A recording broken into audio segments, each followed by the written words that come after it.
Center, though, because that's a big story today with how incredibly hot the temperatures are there. But Chief Meteorologist Nick Bannin, you're telling me that we are almost to the hottest time of the year. This is really not it. No, not yet, but close. And we haven't had a lot of typical summer-like heat yet in Central Texas this summer, although we're starting to change that right now. I want to go ahead and look at the hottest days of the year so far, and today is top of the list, an unofficial high so far of 102. I think when we get the official number, it'll be either 103 or 104. Previous to today, yesterday was among the hottest 2 days of the year, today being our third triple-digit day of the year. Now, when you compare this year's hottest day of the year so far to the hottest days of previous years, well, last year's hottest day got to 104. Previous year got to 109. In 2023 and 2022, we got to 110. So even our 102 or 103 or even 104 this year pales in comparison to some other years. But remarkably, even our hottest day last year, 104, not terribly hot. Now, the reason I say that we have not yet quite got to the hottest time of the year is because climatologically speaking, when our average temperature reaches the hottest of the year, our average high of 99 comes between July 31st and August 14th. So this is when you look at the 30-year averages in Austin from 1991 to 2020, and you pencil it in for highs and lows and the normals throughout the year. July 31st to August 14th is when the temperatures peak with that 99-degree average high, and then beginning August 15th, the average high then drops to 98 and then slowly works its way down as we head toward the winter months.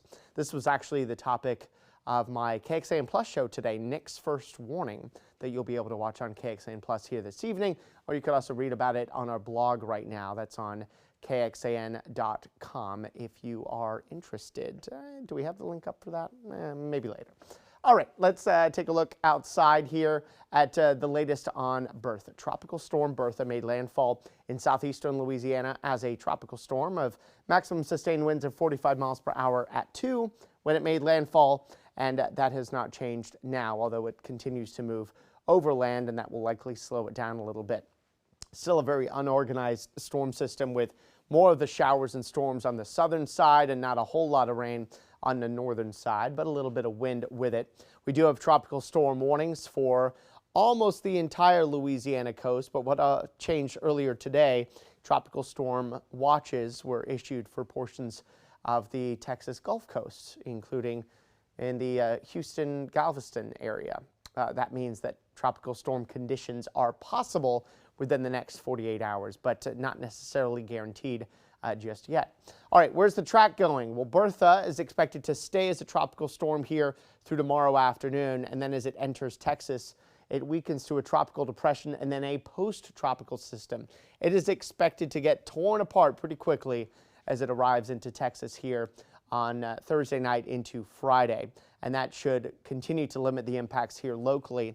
And remember, we expect the majority of the rain to fall on the southern side of the system because of the way it's been organized now. And that will keep the majority of the rain south of us, although it will likely get a little bit breezy for us Thursday and Friday.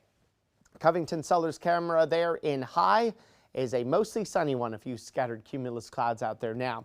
We're also keeping an eye on some storms north and northeast of Houston. A few of these may try to drift in to our eastern counties as we enter the evening. That's why we've had a low 10% rain chance going today. So don't anticipate much, but areas north and northeast of Austin, we could sneak in a stray, very isolated shower or storm through about 8 o'clock tonight, and then we're back to dry again. Most of you aren't going to get a drop of rain, so don't go canceling plans because of a very limited rain chance. Tomorrow, a very sunny day, but some scattered clouds as a result of Tropical Storm Bertha will start to sneak in later in the day. That may produce a very isolated shower or storm during the afternoon, and then again Thursday night into early Friday morning, where rain chances are again close to 10% before generally brighter skies come our way for Friday afternoon. So tonight, heading down to 82. By the way, that 82 would be a record warm low temperature. The previous record warm low for tomorrow's date in Austin was a warm low of 80 back on tomorrow's date in 2023. And most areas will not get below 80 here tonight. So that AC is going to be cranking all night long.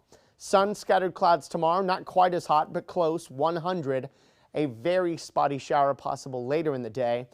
Sort of a 50-50 split on who gets into the triple digits and who just avoids it slightly. But it will still feel hot tomorrow with feels like temperatures in most places between about 105 and 110. That graphic should have showed you tomorrow, not today. But you get the general idea.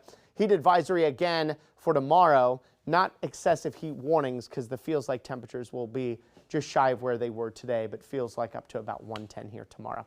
Then there's that tiny rain chance Friday at 10%. Then we're back to dry for the weekend with temperatures in the upper 90s Friday, Saturday, and Sunday. And as we head into next week, we work our way back into the triple digits again Tuesday and Wednesday.